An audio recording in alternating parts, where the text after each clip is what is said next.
மன்னாரை வாழ வைக்கும் தமிழகம் 1960ல வெஸ்ட் ஆப்பிரிக்கால இருந்து கொண்டு வரப்பட்ட இந்த சீம கருவேல மரத்தை ஃபர்ஸ்ட் ரொம்பவே ஆதரிச்சாங்க.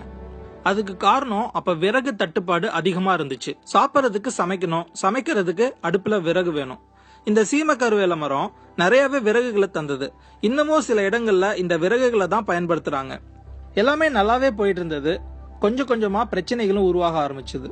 1 கிலோகிராம் பயோமாஸ் அதாவது உயிரி உருவாக 4 லிட்டர் தண்ணி வேணுமா. அந்த தண்ணிய மண்ணுல இருந்து சீம கருவேல மரங்கள் எல்லாமே உரிய ஆரம்பிச்சது.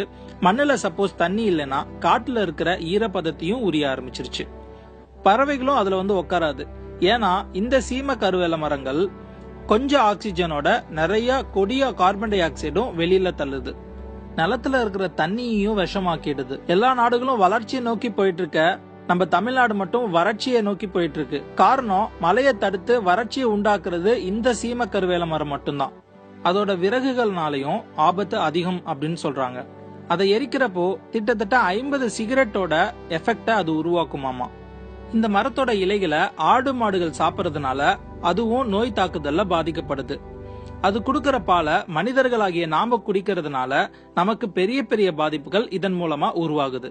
இந்த சீம கருவேல மரத்தை வேரோட அழிக்கிறது மூலமா சின்ன உயிரினங்கள்ல இருந்து பெரிய உயிரினங்கள் வரைக்கும் பல நன்மைகளை பெறுது. மழைநீரை உருவாக்க உறுதுணையா இருக்கு. இந்த சீம கருவேல மரத்தை அடியோட அழிச்சு அதை மரத்துகள்களா மாத்தி அது மூலமா ஒரு பயோகேஸ் பிளான்ட்டை உருவாக்கணும்னு வைங்க. ஒரு மாவட்டத்துக்கு தேவையான 10 மெகாவாட் மின்சாரத்தை உற்பத்தி பண்ண முடியும். அதனால நமக்கு நாமே நேரத்தை ஒதுக்கி இந்த சீம கருவேல மரத்தை வேரோட அழிப்போம். தமிழ்நாட்டுல 6 கோடி தமிழ் மக்கள் இருக்கோம். ஒருத்தருக்கு ஒரு சீம கருவேல மரம் அப்படின்ற கணக்குல எல்லா மரங்களையும் தூர்வாருவோம். இந்த வீடியோவோட ஆரம்பத்துல கேரளாவை பத்தி நான் சொன்னேன் இல்லையா, அந்த மாதிரி தமிழ்நாட்டோட பெருமைய, தமிழ்நாட்டோட செழுமைய மற்ற மாநிலங்கள் பெருமையா சொல்லணும். அதுக்கு நம்ம எல்லாருமே உறுதுணையா இருப்போம். இந்த வீடியோவை உங்க வட்டார மக்கள் எல்லாருக்கிட்டையும் ஷேர் பண்ணுங்க. பிரயோஜனமா இருந்தது அப்படின்னா லைக் பண்ணுங்க.